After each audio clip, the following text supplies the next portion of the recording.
All right, good morning, trade pros. Welcome to our morning market update for Friday, August the 31st of 2018. This is George Papsov from Trade Pro Academy.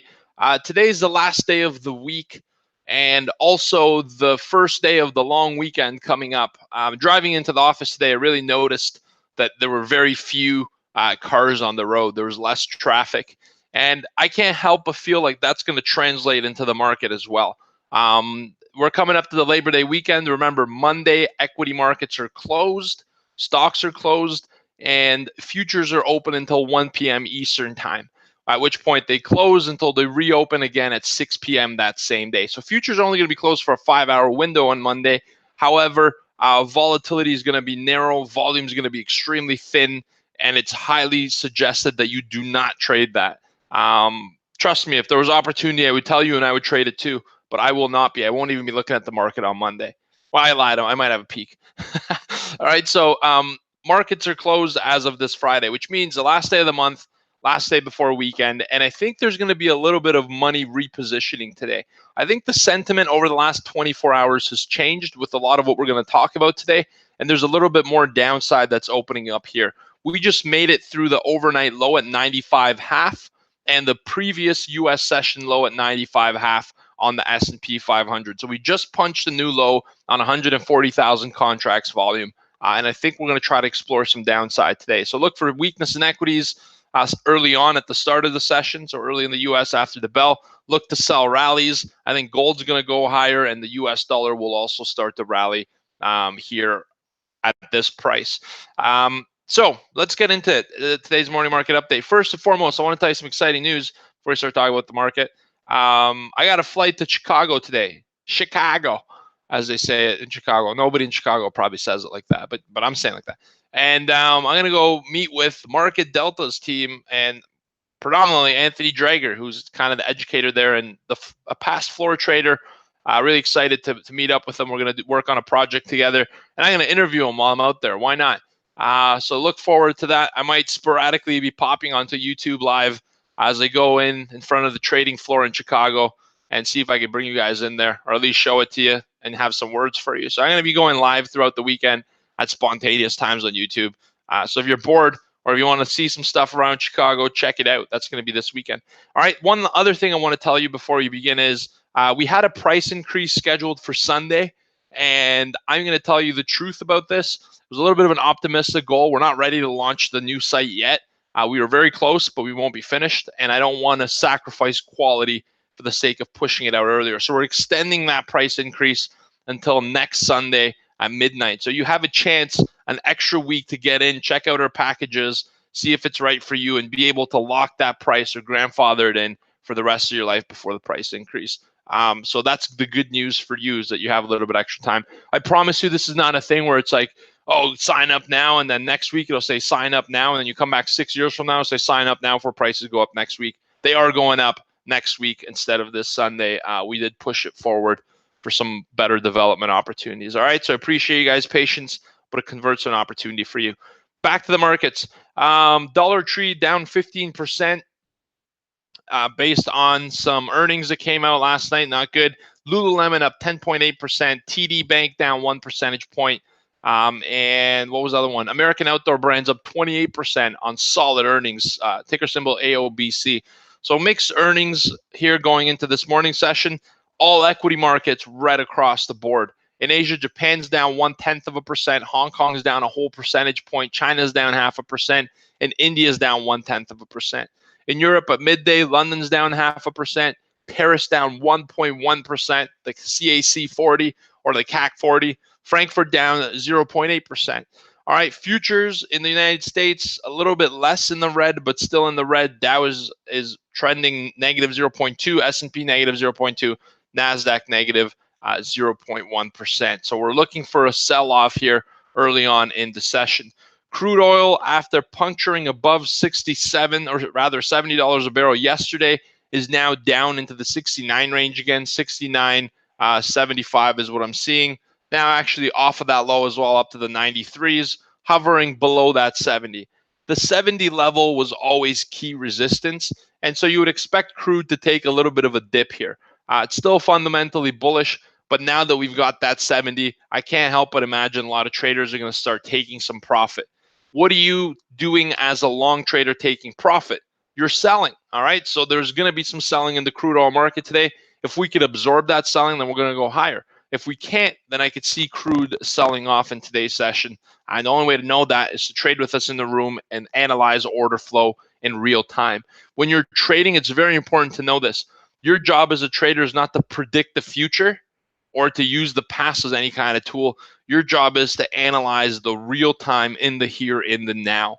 That's what makes you a good trader. Very common misconception. You're trying to predict the price. Nobody can predict the price because the price doesn't know where it's going itself. It's a dynamic, real-time auction market, which means all you have is right now. Focus on the now, and you can see that. All right, Bitcoin is down 0.5%, while gold is up 0.6%. I'm long gold again. Fair and plain disclosure, yesterday I had a trade. I got stopped out on it. I lose trades too. And if anyone doesn't lose trades, the only way to not lose trades is to not trade or to demo trade and only show the good trades. I got kicked. I got a full stop taken out on gold.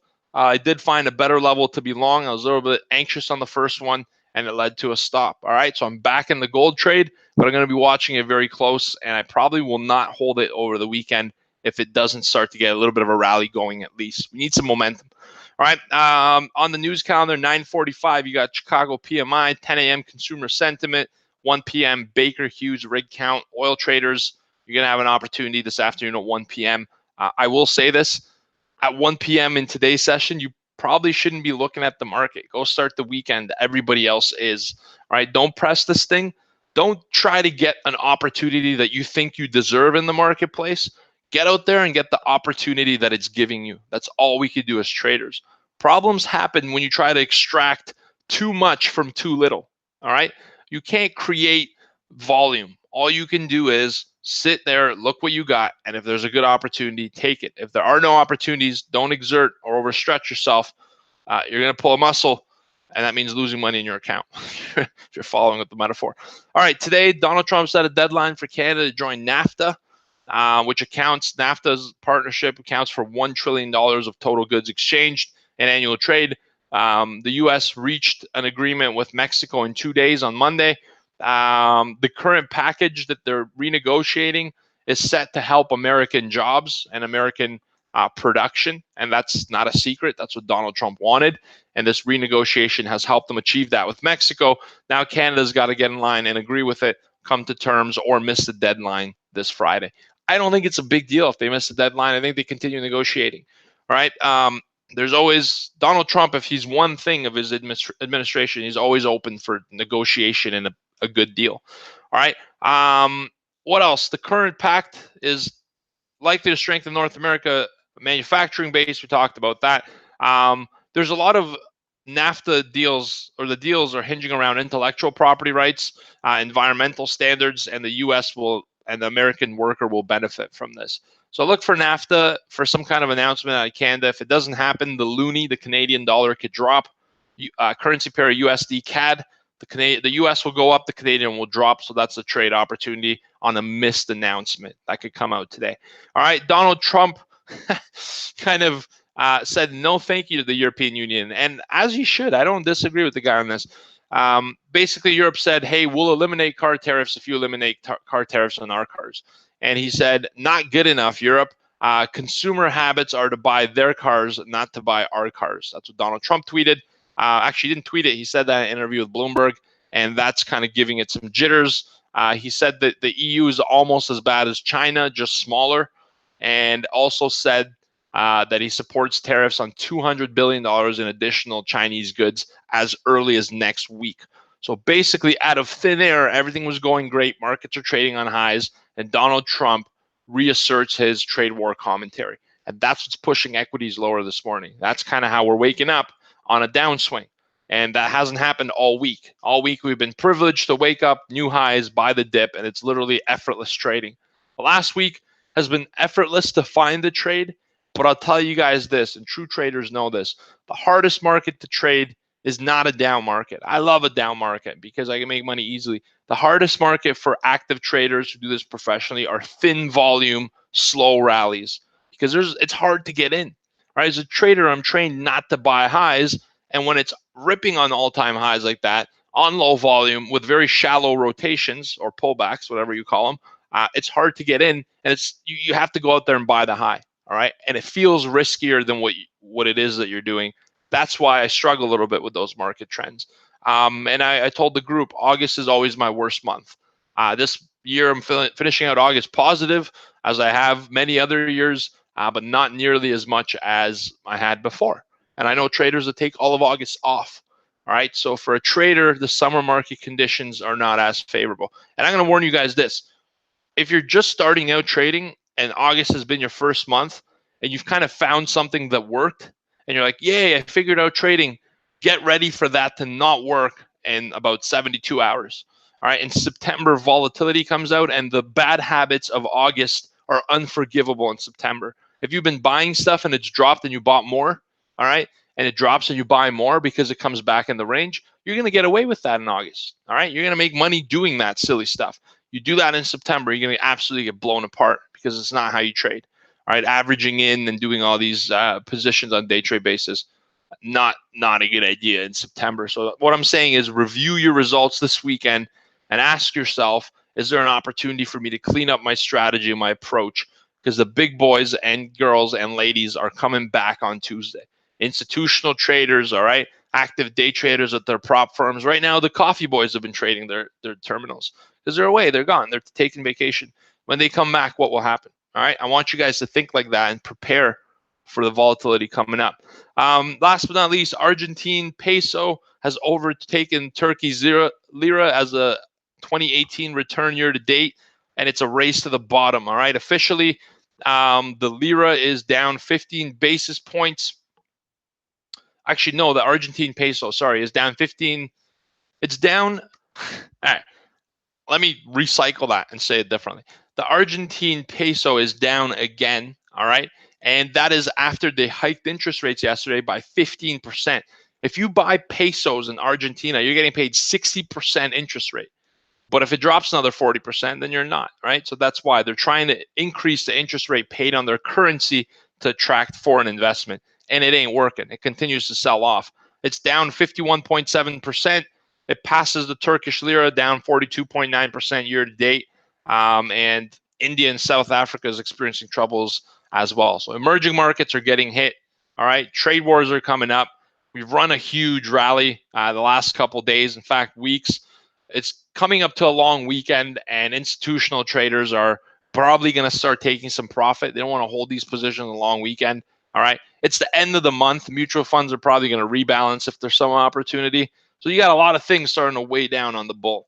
And I think today we get a down day. And if we don't, buy it and ride the high. You guys have yourself a great day. I hope you enjoyed this update. I hope you come out on the weekend. Turn your notifications on YouTube because I'm going to be out in Chicago getting myself in trouble and bring you along with me. And we'll put an interview up with the Anthony Drager. No, he's a good guy, a good friend of mine. He's over at Market Delta and floor trader. So I'm going to try to get him to do an interview in front of the Chicago floor and tell you guys some tips, what he learned on the floor. All right, see you guys later, and see you on, we got 2 videos coming out Saturday and Sunday on YouTube. Stay tuned. I'll see you guys on Monday morning. We're still going to do a morning market update. Just give you guys kind of scoop much quicker at 9 a.m. It won't be as intense. All right, guys, take care. Have a great weekend. If you're sending your kids off to school, good luck, and I wish them luck as well. And spend some time with your family, friends, and loved ones. Enjoy the weekend. Goodbye. All right, YouTube. See you later. Trading room, hang tight. We're going to set some levels. We got some trades. I got some orders here to sell. I'll show you guys where in a moment. If I get filled pre-market, I might take them pre-market. Very rarely do I do that. But it's one of those days that I want to just get in here early and make my